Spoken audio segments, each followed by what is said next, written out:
supposed to be a vacuum line. So the symptom is that you lose blower pressure or fan air, whatever you want to call it, when you get on the gas. You let go of the gas and the fan comes back on. So basically this whole system's run on vacuum. And somebody might be saying, yeah, no shit. Like, yeah, I don't, all right? So it's taken me a while to understand how like vacuum systems work. And we originally started with the solenoid. I thought the solenoid was burnt out because that was kind of a common issue. So and that's in here.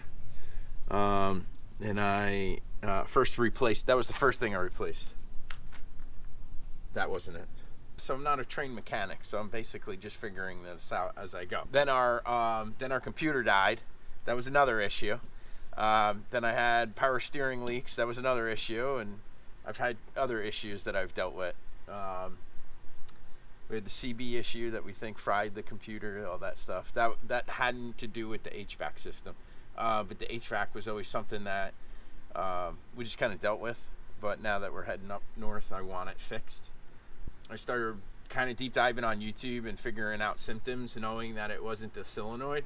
And everybody kept going back to the vacuum system and the vacuum lines. And when I started actually looking at the vacuum lines, they were all rotted. Like rotted. Like they were like disintegrating in my hands. So I was like, all right, cool. So figure, we'll start doing that. So last weekend I changed the vacuum lines. And I had purchased quarter inch inner diameter automotive hose, whatever you want to call it. What's that?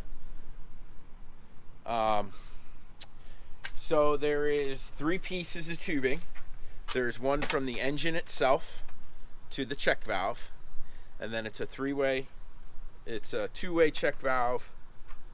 One-way check valve, but 3 prongs coming off it. And this is the check valve.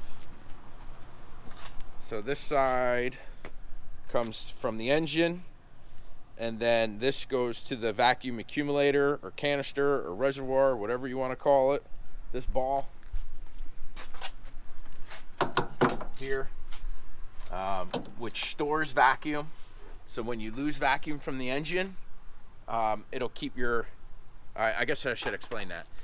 So this whole system is, there's a door, and the door is controlled by the vacuum, and the vacuum tells the system where the door needs to be in relation to blowing air.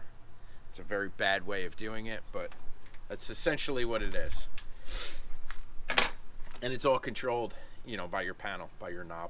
So as you lose vacuum, the default setting goes back to defrost. So the door basically closes and your air will only blow out of defrost. So I replaced all the hoses. I did not replace this check valve. So anyway, replaced all the hoses. System still didn't work. That was last week. This week I went and got the check valve. This was $4.50. So then I replaced the check valve. Still didn't work. So then I was like, okay, well, the one piece I haven't replaced in this whole thing is actually the blower fan. I was like 90% sure it wasn't the blower fan. I'm sure there's ways I could have diagnosed it to know that it wasn't the blower fan, and saved $100. But funny things with engines is sometimes gremlins live in them. And anyway, so I ended up changing the fan out. Sorry, the blower motor. Guess what? Wasn't a blower motor.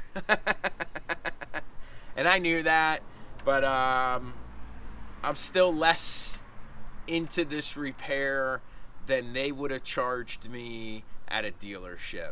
So got a brand new blower motor, and that's what it is. So then I realized I didn't have the right tool. When did the smoke? I was chasing a rabbit hole. Well, we tried to smoke it, and I looked on, again, YouTube, and found a lot of backyard mechanics would take a cigar and pump the cigar smoke into the system, which may have been working for us, but we couldn't see because, and spoiler, what happened is that when I replaced all the lines,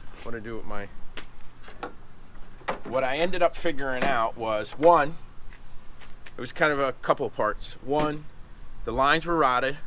Two, the check valve was broke. Three, when I replaced the lines, this line was actually too big for this reservoir. So even though I replaced the line, it wasn't keeping vacuum because it was too big for the reservoir tit here, whatever you want to call it. Here. So that was where we were losing vacuum. This thing is actually underneath the battery plate, which it won't be for much longer because I'm relocating it. So the smoke could have been coming out of here, but we didn't know because this was under the battery plate and we couldn't see it. So basically, all you do is take a transfer pump, shove a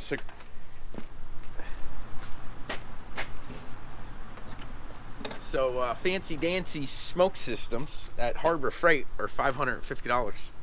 They're $60 on Amazon. Or you could take a cigar, put it in the top here, and you just crank on it, and it actually blows smoke out here. The thing with us though is that we didn't see where the smoke was coming from.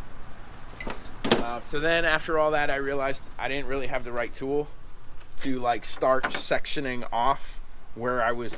So the whole problem is we were losing vacuum, right? The door was shutting to the ultimate defrost mode. So last night I ran out to Harbor Freight and I got a vacuum pump or a vacuum gauge. And I started kind of sectioning off areas, like if I knew I had vacuum. So I started inside the cab, or inside the, and right there I knew we had an issue because we only had 5, it's not PSI, vacuum's measured in mercury or something like that. So I only had 5 pounds of suck, or 5 whatever mercury is. So I knew we had the issue in there. But then I came to the actual hose coming off the engine and we had 20. So I knew it wasn't the engine. So then I could start kind of backtracking from there.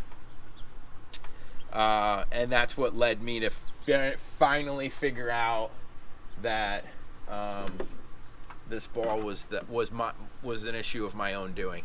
So replaced all the vacuum lines with the proper size and replaced the check valve, and the system finally works. We got a new blower out of it. We got a new solenoid out of it, which is, it's not the end of the world. Like I said, I'm probably less into it than I would have if I had sent this to, because they would have charged us an hour for the diagnostic and then an hour for that, and that's $150 an hour for labor. So they would have charged us $300 to $500. I would have said for a dealership to have done this. Start from the beginning. The original hose that I bought from, I don't know, AutoZone or Advance. I think it was like $12 worth of original hose. This is 1/4 inch inner diameter. And then for our smoke tool, this was like $10 from Harbor Freight. And then from there, we did the check valve. Where's the old check valve? So the old check valve was $4 from Advance. And then the motor, which this is probably good. I may even throw it up on eBay for, $20 or $30. But this was $100 from Napa. Pittsburgh vacuum gauge. This was $16.99 at Harbor Freight. Yeah, a box of cigars. I don't know, $5 for Black and Milds. And then this last AutoZone trip for the right size vacuum hose, and then just some vacuum bits that I'm gonna keep in case I have issues going forward. This was $12.50. And then just time. I mean, I've probably got I got more than a couple hours into this. Couple days. Couple meltdowns. Yeah. Couple frustration. Kids freaking out. Mom having to watch the kids. That's it. That's really it. The solenoid, I don't remember. I did that a couple months ago. I don't remember how much that was, but that was a little time consuming because you had to wire in all 8 wires. But that's it. We're back on the road. What I'm annoyed at is like YouTube. Every video on YouTube is like, it's the vacuum. It's the vacuum. But I couldn't figure out where it was breaking down in the vacuum. So I'm not a big fan of throwing parts at stuff, but that's what I kind of had to do to figure out this whole thing.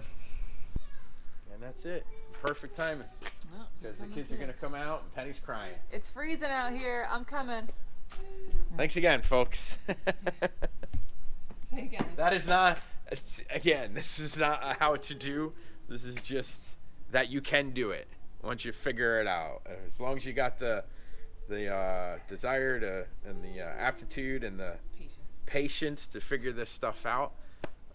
This is a 2011 Chevy Express. I don't think I could have done what I did on any newer vehicles, just because I was able to get this from Napa. I was able to get this from Harbor Freight. I was able to get this from Advance, and that's kind of the whole point of this van, is that we can fix stuff on the fly with parts that are readily available. So, but other than that, join us in the future for more fun adventures. I'm sure something else will break next.